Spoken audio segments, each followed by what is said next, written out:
Hello everyone, welcome back friends. I hope you are doing well. Today we will discuss a new section of general pharmacology, pharmacodynamics. आज हम लोग general pharmacology का एक नया section pharmacodynamics start करने जा रहे हैं। इससे पहले हम लोगों ने फार्माकोकाइनेटिक्स पढ़ा। उम्मीद है आप लोगों ने पढ़ा होगा, देखा होगा। अगर नहीं तो फिर आप चैनल पर जा कर के आप वहाँ से लेक्चर देख सकते हैं। तो चलिए फार्माकोडायनामिक्स आज हम लोग पढ़ते हैं। फ्रेंड्स, फार्माकोडायनामिक्स स्टार्ट करने से पहले हमारा एक क्वेश्चन है, हम लोग why do we need to study pharmacodynamics. इस क्वेश्चन का आंसर हम लोग आगे कुछ देर के बाद डिस्कशन में आएगा। तो इसको स्टार्ट करने से पहले एक क्लिनिकल केस हम लोग देखते हैं कि फार्माकोडायनामिक्स क्या है, फार्माकोडायनामिक्स पढ़ने के हमारे क्या मकसद है। जो क्वेश्चन पीछे हम लोगों ने रेज किया, उसी क्वेश्चन के वो आंसर को फाइंड आउट करने के लिए एक क्लिनिकल केस से हम लोग समझते हैं। एक 55 साल का पेशेंट है जिसको ब्रोंकियल आजमा है। जानते हैं ब्रोंकियल आजमा में क्या होगा? सांस लेने में डिफिकल्टी इन ब्रीदिंग होता है, व्हीज होगा। और उस पेशेंट को उसके फिजिशियन ने जब डॉक्टर के पास गया तो उसको साल्बिटामोल का इनहेलर दे दिया। पेशेंट जैसे ही साल्बिटामोल का इनहेलर लिया, कुछ ही मिनट में उसके सिम्टम को रिलीफ हो गया। उसका सिम्टम जो था डिफिकल्टी इन ब्रीदिंग और ब्रोंकोस्पाज्म जो था उसको वो रिलीव हो चुका। रिलीव हो गया तो क्या हो गया? पेशेंट जो सिम्टोमेटिक फ्री हो गया, सांस लेने में उसको अब दिक्कत नहीं हो रही, परेशानी नहीं हो रही थी। अब हमारा क्वेश्चन आप लोगों से ये है कि why did the salbutamol relieve the bronchospasm? Why did the salbutamol relieve the symptoms या relieve the bronchospasm? साल्ब्यूटामोल जो डॉक्टर ने दिया, वो साल्ब्यूटामोल ब्रोंकोस्पाज्म से उस पेशेंट को कैसे रिलीव किया? इसी चीज़ को जानने के लिए, इसी फेनोमेनन, इसी मैकेनिज्म को जानने के लिए हमें फार्माकोडायनामिक्स को पढ़ना होगा। तो चलिए देखते हैं फार्माकोडायनामिक्स का परिचय, इंट्रोडक्शन। फार्माकोडायनामिक्स है क्या, उसको जानते हैं हम लोग। तो फ्रेंड्स, फार्माकोडायनामिक्स क्या है? फार्माकोडायनामिक्स जैसा कि हम लोग नाम से देखते हैं, चलिए इसको हटा दीजिए। अब इसको हटाइए, स्टार्ट करिए। फार्माकोडायनामिक्स, फार्माकोडायनामिक्स फिर वैसा ही है। ये एक लैटिन वर्ड है जो मिल करके बना है फार्माकॉन और डायनामिक्स। फार्माकॉन का मतलब क्या हो गया? फार्माकॉन, ये क्या है? Pharmacon means drug, very good, drug हो गया। और dynamics means action, dynamics means action. तो क्या इसको दोनों को मिला दीजिएगा तो क्या हो जाएगा? अगर एक साथ बोला जाए क्या कहेंगे इसको? Action of drugs, action of drug in the body, in our body, in the body. हमारी बॉडी में जो ड्रग का एक्शन है उसी को हम लोग क्या बोलते हैं? Pharmaco dynamics. ठीक है। और जनरली जो है हम लोग पढ़ते भी आ रहे हैं, क्या है, क्या इसका डेफिनेशन पढ़ते हैं? What does the drug do the body? Body पर जो ड्रग का क्या असर है, क्या करता है, ड्रग क्या करता है बॉडी के साथ, उसको क्या बोलते हैं? Pharmaco dynamics. और बॉडी उस ड्रग के साथ क्या करता है उसको बोलते हैं हम लोग क्या? Pharmaco kinetics. हमारे बॉडी ड्रग के साथ क्या करता है उसको क्या बोलते हैं? Pharmaco kinetics. और वो ड्रग जो हम लोग ड्रग एडमिनिस्टर्ड लिए, वो ड्रग जो हमारे बॉडी के साथ क्या करता है, that is called pharmacodynamics. What does the drug do the body? तो चलिए उतना ये नहीं है, वो जनरली हम लोग हमेशा से यही पढ़ते आ रहे हैं, फार्माकोकाइनेटिक्स और फार्माकोडायनामिक्स का। तो एक सिंपल वे में हम लोग यहाँ अभी पढ़े, जो इसके नेम से ही आया कि action of drug in our body, that is called pharmacodynamics. Simplest definition of pharmacodynamics. अब इसमें फार्माकोडायनामिक्स में हम लोग जो पढ़े, तो ये एक सिंपल डेफिनेशन देखा जो ड्रग का एक्शन। अब ड्रग कैसे एक्शन करेगा, वो उसी चीज़ को हम लोग इसके में स्टडी करेंगे। ड्रग जो है, ड्रग जो बॉडी में आया, ड्रग के जर्नी को हम लोगों ने पिछले क्लास लेक्चर में पढ़ा, डिफरेंट सीरीज ऑफ लेक्चर जो फार्माकोकाइनेटिक्स का, उसमें हम लोगों ने पढ़ा तो ड्रग कैसे ही एडमिनिस्टर्ड हुआ और बॉडी में ट्रेवल करते हुए तो साइट ऑफ एक्शन पर पहुंचेगा और फिर वहाँ से जो है एक्शन करके मेटाबॉलिज्म होते हुए एक्सक्रीशन होते हुए वो बाहर हो जाता है। वो साइट ऑफ एक्शन पर पहुंचने के बाद जो आगे की इफेक्ट प्रोड्यूस करता है that is called dynamics.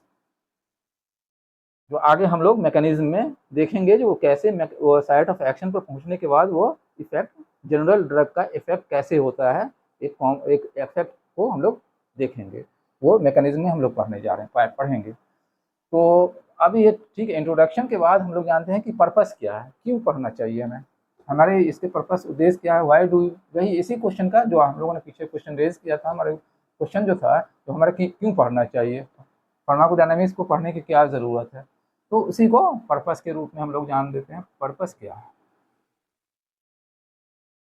Purpose क्या है, पर्पस यही चीज़ है कि to find out, to determine the site of action, उसका साइट ऑफ एक्शन को जानेंगे, टू नो, कुछ चीज़ को जानकारी के लिए हम लोग पढ़ते हैं, क्या जानने के लिए, to know the site of action of drug, drug का साइट ऑफ एक्शन क्या है इसको हमको पता करना है। दूसरा, टू नो टारगेट क्या है, किस पर ड्रग काम करता है उसको हम लोगों को जानेंगे, उसको हमको इसको पढ़ने से, ड्रग का मैकेनिज्म फार्माकोडायनामिक्स पढ़ने से हमें ये पता चलेगा कि इसका टारगेट क्या है। तीसरा क्या पता चलेगा, to know action, action of drug, action of drug कहाँ पे, टारगेट पे, ड्रग ऑन टारगेट, टारगेट पे ड्रग ने क्या एक्शन किया, ड्रग ने क्या एक्शन किया, इनहिबिट किया या स्टिमुलेट किया या ब्लॉक किया रिसेप्टर को, कुछ जो भी उसका एक्शन हुआ ड्रग का उसको हम लोगों को जानना है, उसको हम लोग जानना है। तो इस फार्माकोडायनामिक्स पढ़ने से हम लोगों को जानकारी मिलेगी। और क्या मिलेगी, और मिलेगी टू नो द इफेक्ट क्या हुआ, जो फार्माकोलॉजिकल इफेक्ट आया, to know the pharmacological effect, pharmacological effect of that particular drugs, to know the effect of to know the pharmacological effects of that particular drug, उसका क्या है, और क्या जानना है, हमें जानना है, और हमें जानना है टू नो फार्माकोलॉजिकल इफेक्ट में क्या होगा, थेरेप्यूटिक इफेक्ट होगा, to know the therapeutic effect को हमको पता करना है, इसका ड्रग का क्या थेरेप्यूटिक इफेक्ट्स है, और क्या पता करना है, तो थेरेप्यूटिक इफेक्ट्स आएगा तो एडवर्स इफेक्ट्स भी आएगा, टॉक्सिक इफेक्ट्स भी आएगा, एडवर्स इफेक्ट्स और टॉक्सिक इफेक्ट, ये सारी जानकारी हमें फार्माकोडायनामिक्स पढ़ने से मिलेगी। तो हमारा पर्पस है फार्माकोडायनामिक्स पढ़ने का, एक्शन को साइट क्या है उस ड्रग का, साइट ऑफ एक्शन को जानने के लिए, टारगेट ऑफ एक्शन जानने के लिए, जो action of target, action of drug on target, target पर इस ड्रग का क्या एक्शन हो रहा है उसको पता करने के लिए, इससे क्या इफेक्ट प्रोड्यूस हुआ उसको जानने के लिए, इसका थेरेप्यूटिक इफेक्ट क्या है उसको पता करने के लिए हमें पढ़ना है, और एडवर्स इफेक्ट्स ड्रग का क्या है, पर्टिकुलर ड्रग का क्या है, या एडवर्स इफेक्ट और टॉक्सिक इफेक्ट क्या है, ये सारी जानकारियों के लिए हमें फार्माकोडायनामिक्स को पढ़ना चाहिए। यही हमारा इसका पढ़ने का पर्पस है। तो हम लोगों ने पर्पस देख लिया जो हम लोग हमें क्यों पढ़ना चाहिए, शायद आगे आपको पीछे क्वेश्चन का आंसर मिल गया होगा, हमें क्यों स्टडी करनी चाहिए फार्माकोडायनामिक्स को। ठीक है, अब देखते हैं मैकेनिज्म, एक ब्रॉड मैकेनिज्म के बारे में डिस्कस करें। Mechanism of drug action, drug कैसे एक्ट करता है भाई, उसी को देखेंगे। तो पहले एक कॉमन, एक ड्रग के नाम से ही देखते चलिए, एक ड्रग है, ड्रग आपने ड्रग ए वो दिया, ड्रग ए को दिया, ड्रग ए जर्नी करते हुए एडमिनिस्टर्ड हुआ, एडमिनिस्ट्रेशन होगा, एब्जॉर्प्शन होते हुए कहाँ आएगा, सर्कुलेशन में आएगा, सिस्टमिक सर्कुलेशन में आएगा, सिस्टमिक सर्कुलेशन से वो फिर डिस्ट्रीब्यूशन में जाएगा, डिस्ट्रीब्यूट करेगा, डिस्ट्रीब्यूट से साइट ऑफ एक्शन पर जाएगा। अब यहाँ साइट ऑफ एक्शन पर आएगा, कहाँ पर आ गया, साइट ऑफ एक्शन पे, साइट ऑफ एक्शन पे आया। Site of action, what do you mean by site of action? Site of action का मतलब है जो ऑर्गन, जिस किस किस जैसे हार्ट पे आएगा तो वहाँ वो साइट हो गया, लंग पे जाएगा साइट पे साइट हो गया। साइट ऑफ एक्शन वो ड्रग पहुंचा, फिर वहाँ पर क्या होगा? टारगेट होगा, टारगेट ऑफ एक्शन। टारगेट का मतलब क्या हुआ? टारगेट, डिफरेंट टारगेट जो एक्स्ट्रा एक अलग से एक लेक्चर में हम लोग टारगेट, ड्रग का टारगेट, टारगेट ऑफ एक्शन का जो ड्रग का है वो एक लेक्चर में अलग से इसको डिस्कशन करेंगे। जो डिफरेंट डिफरेंट टारगेट, कितने तरह का टारगेट होते हैं, what are the different types of targets of drug action, उसको हम लोग एक सेपरेट लेक्चर में पढ़ेंगे। तो यहाँ पर जाने टारगेट्स, अब ये समझ लीजिए कि टारगेट्स का मतलब क्या होता है। टारगेट्स का मतलब होता है रिसेप्टर, रिसेप्टर पर ड्रग एक्ट करेगा, उसका ये टारगेट हो गया। दूसरा इंजाइम्स होते हैं, और क्या हो सकता है, क्या क्या हो सकता है टारगेट? चलिए एक ब्रीफ में देख लेते हैं टारगेट क्या क्या हो सकता है। टारगेट एक हो सकता है रिसेप्टर, वेरी गुड, रिसेप्टर हो गया। और क्या हो सकता है? इंजाइम हो सकता है। और क्या हो सकता है? आयन चैनल हो सकता है। आयन चैनल होता है ना, sodium channel blocker, potassium channel blocker, पढ़ते हैं ना, कैल्शियम चैनल ब्लॉकर। ये क्या हो गया? चैनल हो गया, आयन चैनल्स हो गया, आयन चैनल्स हो गया। और क्या हो सकता है? और ट्रांसपोर्टर हो सकता है, ट्रांसपोर्टर, ट्रांसपोर्टर होता है ना, ट्रांसपोर्टर को ब्लॉक कर दीजिए या फैसिलिटेटर होगा, ट्रांसपोर्टर ब्लॉकर, SGLT2 हो गया, इस तरह का जो है ना सोडियम ग्लूकोज ट्रांसपोर्टर, ये ट्रांसपोर्टर हो गया। तो ये अलग से एक सेपरेट क्लास में हम लोग इसके बारे में एक डिस्कशन करेंगे। तो अभी ये समझ लीजिए टारगेट्स का मतलब हो गया रिसेप्टर्स हो सकता है, डिफरेंट टाइप का जो होता है ना, एड्रिनर्जिक रिसेप्टर हो गया, कोलिनर्जिक रिसेप्टर हो गया, तो रिसेप्टर हो गया। इंजाइम्स हो गए, इंजाइम्स बहुत सारे इंजाइम है, एसिटाइलकोलिनेस्टरेज हो गया, एडिनाइल साइक्लेज हो गया, बहुत सारे इंजाइम्स होते हैं जिस पर ड्रग एक्ट करके जो है उसको इनिबिट करेगा या फैसिलिटेट करेगा, दोनों हो सकता है, इनिबिट भी कर सकता है। लेकिन जनरली ये ड्रग जो है, जो कॉमनली जो है क्या करता है? इनिबिट करता है, इनिबिट करता है।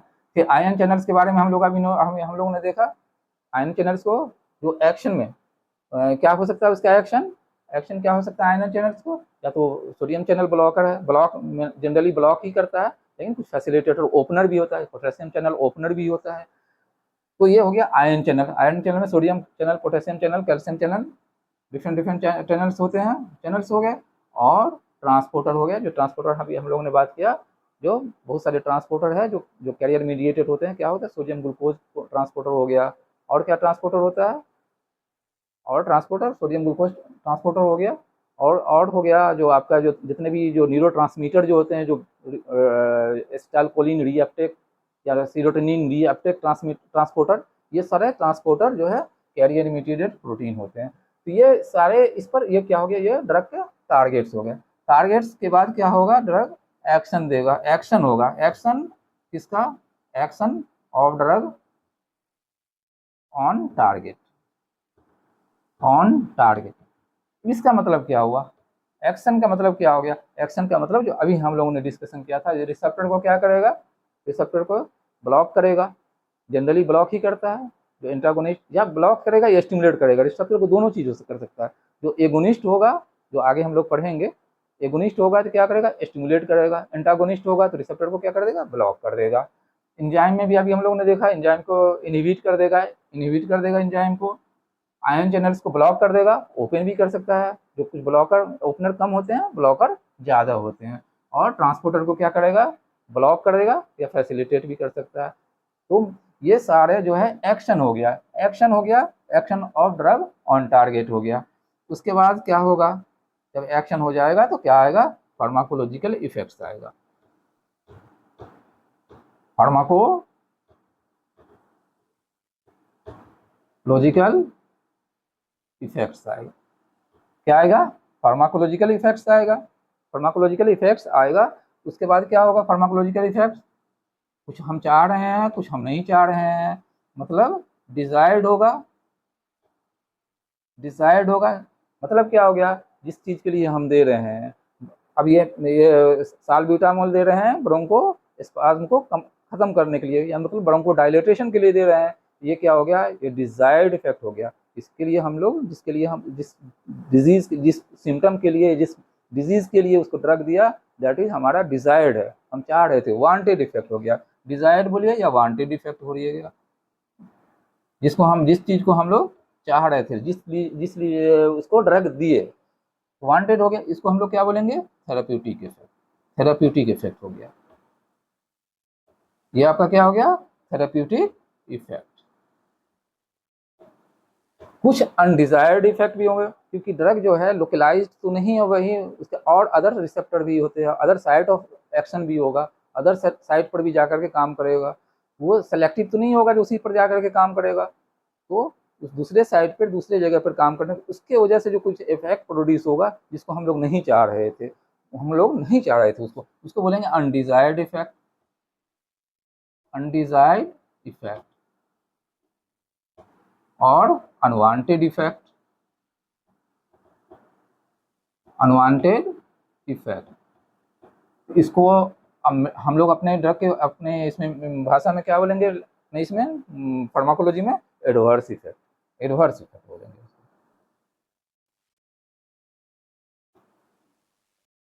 एडवर्स इफेक्ट इसका मतलब क्या हो गया, जो एडवर्स इफेक्ट जो है वो थेरेप्यूटिक डोज पर ही होता है, जो आपने डोज पेशेंट को दिया ट्रीटमेंट के लिए उसी डोज पर ये एडवर्स इफेक्ट आएगा। एडवर्स इफेक्ट आपका हमेशा थेरेप्यूटिक डोज पर ही आएगा, लेकिन क्यों आया, इसलिए आया कि ये ड्रग जो है सेलेक्टिव नहीं है, उसी पर सेलेक्ट जहाँ के लिए दे रहे हैं, जिस जगह के लिए दे रहे हैं, जिस ट्रीटमेंट के लिए दे रहे हैं, जिस डिजीज के जिस साइट ऑफ एक्शन के लिए दे रहे हैं वो उस पर सेलेक्टिव नहीं है, वो दूसरे साइड ऑफ एक्शन पर भी काम करेगा, जिसकी वजह से वो अनडिजायर्ड और अनवांटेड इफेक्ट प्रोड्यूस करेगा। दैट अनडिजायर्ड और unwanted effect is called adverse effect at the therapeutic dose of drug. Therapeutic dose पर ही होगा, अगर वो थेरेप्यूटिक डोज नहीं है, डोज अगर बढ़ गया, डोज ज़्यादा दे दिया जितना देना चाहिए थेरेप्यूटिक डोज, तो वो टॉक्सिक इफेक्ट कहलाएगा। तो एडवर्स इफेक्ट और टॉक्सिक इफेक्ट में यही डिफरेंस है कि एडवर्स इफेक्ट जो है वो आपका थेरेप्यूटिक डोज पर होगा, और टॉक्सिक इफेक्ट जो है वो डोज को इंक्रीज करने से beyond therapeutic dose, more than therapeutic dose पर वो टॉक्सिक इफेक्ट होगा। तो और हम लोग ये अभी हम लोग क्या ने देख लिया, फार्माकोलॉजिकल इफेक्ट दे दिया, देख लिया थेरेप्यूटिक इफेक्ट और एडवर्स इफेक्ट। तो ये ड्रग का मैकेनिज्म है, ड्रग जो है कोई भी ड्रग जो है इसी पर ऐसा ही काम करेगा, इसी पर अगर हम लोग इसी तरीका से हर ड्रग का मैकेनिज्म को याद रखेंगे तो एक आपका एक क्या बोलते हैं कंसेप्ट के बेस पे वो आपको मेमोराइज करने के लिए नहीं होगा, वो आप उसको मेमोराइज करने की ज़रूरत नहीं पड़ेगा। आप किसी भी ड्रग को दिमाग में रखना है जो उसका क्या है, साइट ऑफ एक्शन क्या है, टारगेट क्या है, क्या कर रहा है टारगेट पे, और उसका इफेक्ट क्या प्रोड्यूस हो रहा है, इफेक्ट में जो चाह रहे हैं हमारा इफेक्ट क्या है, जो हम नहीं चाह रहे हैं वो इफेक्ट क्या रहा है, जो चाह रहे हैं वो थेरेपेटिक इफेक्ट हो जाएगा, थेरेपेटिक इफेक्ट से थेरेपेटिक यूजेज में चले जाएंगे हम लोग, और जो एडवर्स इफेक्ट है वो एडवर्स इफेक्ट को इन्यूमरेट कर। इस तरीके से पढ़ने से एक लॉजिकल एक सिस्टेमिक वे में पढ़ने से हमें जो है कंसेप्ट क्रिएट होगा, और उसको मेमोराइज करने की ज़रूरत नहीं पड़ेगी, हमें एक कंसेप्ट जो लॉन्ग टर्म मेमोरी में चला जाएगा, हम इसको ज़्यादा दिन तक अपनी मेमोरी में रख सकते हैं, याद कर सकते हैं, इसको रख सकते हैं। तो ठीक है, तो अभी हम लोग चलिए एक साल्ब्यूटामोल का जो हम लोग ने पीछे क्लिनिकल केस देखा था उस पर इसको चलिए इसको पुट करते हैं। आपने पेशेंट को साल्ब्यूटामोल दिया, साल्ब्यूटामोल दिए थे उस पेशेंट को, चलिए देखते हैं उसका कैसे, इसी इसी पर जो है हम लोग पढ़ते हैं। साल्ब्यूटामोल दिया, साल्ब्यूटामोल दिया, अब हम लोग आगे जब भी मैकेनिज्म ऑफ एक्शन पढ़ेंगे ड्रग का तो इसी सीक्वेंस में पढ़ेंगे, जो कि एक लॉजिकल वे में रहेगा, एक सिस्टमिक वे में रहेगा, तो हमारे मेमोराइज करने में या मेमोरी में ज़्यादा दिन तक रहेगा। तो चलिए देखते हैं साल्ब्यूटामोल साइट ऑफ एक्शन क्या हो गया, साइट ऑफ एक्शन लंग हो गया, लंग मतलब ब्रोंकस हो गया, लंग में कहाँ ब्रोंकस हो गया। चलिए साइट ऑफ एक्शन हो गया, टारगेट ऑफ एक्शन क्या होगा, टारगेट क्या है यहाँ पर, साल्ब्यूटामोल किस पे काम करता है, बीटा 2 रिसेप्टर पर, याद रखिए बीटा 2 रिसेप्टर पर काम करता है, बीटा 2 रिसेप्टर पर आ गया, टारगेट ऑफ एक्शन हो गया। एक्शन क्या करता है बीटा 2 को, ये क्या करता है साल्ब्यूटामोल क्या है, एगोनिस्ट है, वेरी गुड, एगोनिस्ट है, एगोनिस्ट है तो क्या करेगा बीटा 2 रिसेप्टर को स्टिमुलेट करेगा, या तो रिसेप्टर को दो ही चीज़ स्टिमुलेट करेगा या फिर इनहिबिट ब्लॉक करेगा, स्टिमुलेट करेगा या ब्लॉक करेगा। एगोनिस्ट होगा तो स्टिमुलेट करेगा और एंटागोनिस्ट होगा वो ब्लॉक करेगा। साल्बिटामोल क्या है, बीटा 2 रिसेप्टर का एगोनिस्ट है, तो क्या कर दिया, स्टिमुलेट कर दिया, स्टिमुलेट कर दिया। अब इफेक्ट क्या होगा, इफेक्ट जो प्रोड्यूस होगा वो ब्रोंकोडायलेशन हो जाएगा, ब्रोंकोडायलेशन हो जाएगा। इसका थेरेपेटिक यूजेस कहाँ हो गया, ब्रोंकोडायलेशन हो गया, ब्रोंकोडायलेशन हो जाएगा। थेरेपेटिक यूजेस जो है ब्रोंकियल आजमा में यूज करते हैं। तो ये एक सीक्वेंस है, इसको क्या है, इसको याद करने में कितना ईजी है, दिमाग में एक बार पढ़ लेंगे तो बैठा लेंगे जो ये कहाँ है लंग में, तो लंग में जाएगा, लंग में क्या बीटा 2 रिसेप्टर पर है, एगोनिस्ट है, तो स्टिमुलेट कर दिया, ब्रोंकोडायलेशन हो गया। ये आपका ब्रोंकियल आजमा का ट्रीटमेंट में यूज हो गया। ये साल्बिटामोल का एक मैकेनिज्म ऑफ एक्शन हम लोगों ने देख लिया। अब इसमें है जो अब देखिए, अब इसमें तो ये थेरेपेटिक इफेक्ट हो गया। देखिए दूसरा क्या हो सकता है, दूसरा इसका साइड इफेक्शन क्या हो सकता है साल्बुटामोल का, और अदर साइड पर क्या हो सकता है, इसका एडवर्स इफेक्ट देखते हैं कैसे हो सकता है। देखते हैं क्या होगा, साल्बुटामोल साल्बुटामोल जो है, ठीक है, साल्बुटामोल इसका स्केलेटल मसल्स पे गया। चलिए अदर साइड पे स्केलेटल मसल्स, यहाँ पर भी बीटा 2 रिसेप्टर होगा, टारगेट हो गया बीटा 2 रिसेप्टर, इसको भी क्या कर दिया, स्टिमुलेट करेगा, क्योंकि एगोनिस्ट है, स्टिमुलेट ही करेगा। साल्बुटामोल स्केलेटल मसल्स पे गया, वहाँ पर बीटा 2 रिसेप्टर को स्टिमुलेट किया, एक्शन हो गया, एक्शन ऑन टारगेट हो गया। क्या करेगा, अब इफेक्ट क्या करेगा, स्पिंडल है, मसल से स्पिंडल है, मसल स्पिंडल्स को क्या कर देता है, सेंसिटाइज कर देता है, सेंसिटाइज कर देगा मसल्स स्पिंडल को। इससे क्या हो जाता है, ट्रेमर हो जाता है, ट्रेमर हो गया। तो ये क्या हो गया, जो कॉमन है, ट्रेमर हो जाता है थेरेपेटिक डोज में, पहले इनिशियल होता है, फिर वो धीरे धीरे डिसेंसिटाइज हो जाता है स्पिंडल, तो वो ट्रेमर कम हो जाता है, लेकिन इनिशियली ट्रेमर होता है। ये क्या है, ये अनडिजायर्ड इफेक्ट था, ये इफेक्ट भी प्रोड्यूस होगा, लेकिन हम चाहे, हमारा जो पर्पस था उस ड्रग को देने का साल्बुटामोल का, ये लंग के लिए देना था, लंग पर जाकर के ब्रोंकियल आजमा को ट्रीटमेंट के लिए देना था, लेकिन ये इफेक्ट भी साथ में आया इसका, क्योंकि अदर साइड पर एक्शन हुआ उसका, और अदर साइड पर ये अनडिजायर्ड इफेक्ट, अनवांटेड इफेक्ट हमारे लिए हो गया, जिसकी वजह से इसको हम लोग रिवर्स इफेक्ट बोलेंगे। उम्मीद है कि ये कंसेप्ट आप लोगों को समझ में आ गया होगा।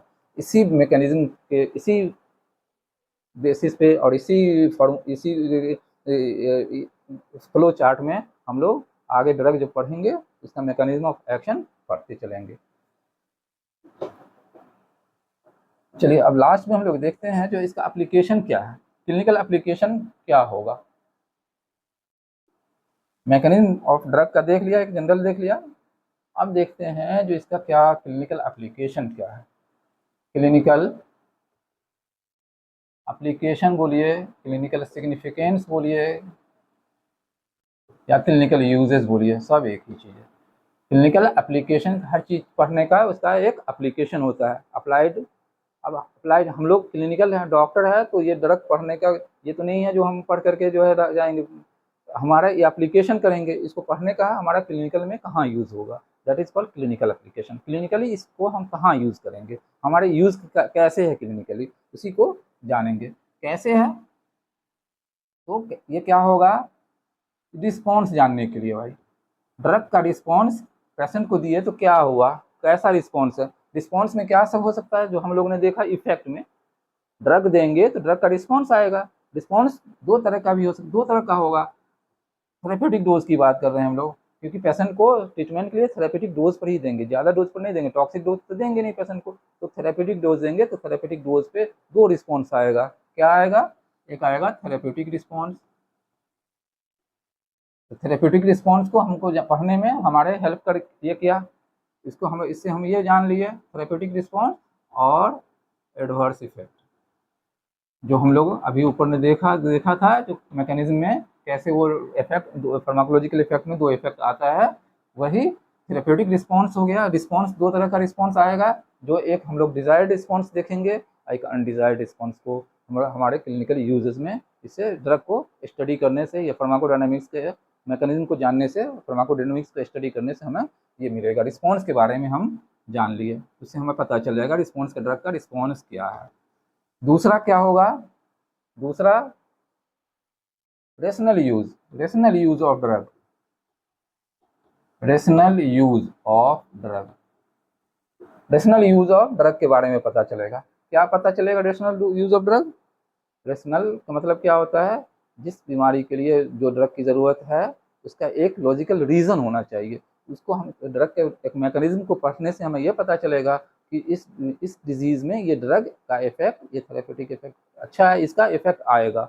वो रेशनल, आप रेशनल हो जाइएगा, मतलब इसका इफेक्ट, इस ड्रग का इसमें इफेक्ट है, उसको उसी ड्रग को उसी डिजीज़ में देंगे, वो रेशनल यूज़ हो गया। रेशनल मतलब लॉजिकल यूज़ ऑफ ड्रग।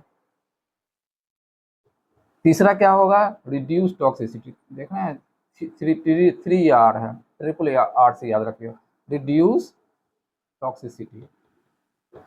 अगर इसको हमें पढ़ने से, फार्माकोडायनामिक्स स्टडी करेंगे, मैकेनिज्म स्टडी करने से हमें टॉक्सिसिटी को घटाने में मदद मिलेगी, क्योंकि हमें पता चल जाएगा जितना इफेक्ट के बाद जो है इतना ये मैक्सिमम इफेक्ट है, जिसको एफिकेसी बोलते हैं। एफिकेसी से ऊपर जाए ज़्यादा इफेक्ट एफिकेसी है, कितना तक जो है थेरेप्यूटिक इफेक्ट है, ये आगे हम लोग अलग से एक एफिकेसी पोटेंसी जब पढ़ेंगे तो उसके इफेक्ट के बारे में उससे क्या थेरेप्यूटिक कॉन्सेंट्रेशन है, क्या इसका टॉक्सिक कॉन्सेंट्रेशन है, टॉक्सिक इफेक्ट क्या है, वो सारा चीज़ को थोड़ा सा आगे पढ़ेंगे एक अलग से क्लास में। तो ये टॉक्सिसिटी को रिड्यूस करने में मुझे हेल्प मिलेगा इसके स्टडी करने से। तो ये आज हम लोगों ने कुछ इसके बारे में जाना। मैक्सिमम जो रिस्पॉन्स है, रिस्पॉन्स के बारे में, जो मेनली हमारे रिस्पॉन्स के बारे में, और रेशनल यूज और ड्रग और टॉक्सिसिटी को रिड्यूस करने में ये हमें हेल्प करेगी। हमें इसको पढ़ने से हमें इसका एप्लीकेशन है, और इसके पढ़ने से हमें इस चीज़ में हेल्प होता है। उम्मीद है कि आपको ये कंसेप्ट अच्छा लगा होगा। अगर अच्छा लगे दोस्तों को भी शेयर करिए, इसमें कमेंट करिए क्या इम्प्रूव करना चाहिए, क्या आपको और इसके बारे में जानना चाहिए, और इसको सब्सक्राइब कर लीजिए, लाइक करिए, ताकि आगे इसी तरीक़े से हमें मोटिवेशन मिलता रहे और फर्दर हम लोग आगे का ये डिस्कशन जारी रखें, कंटिन्यू रखें। Thank you.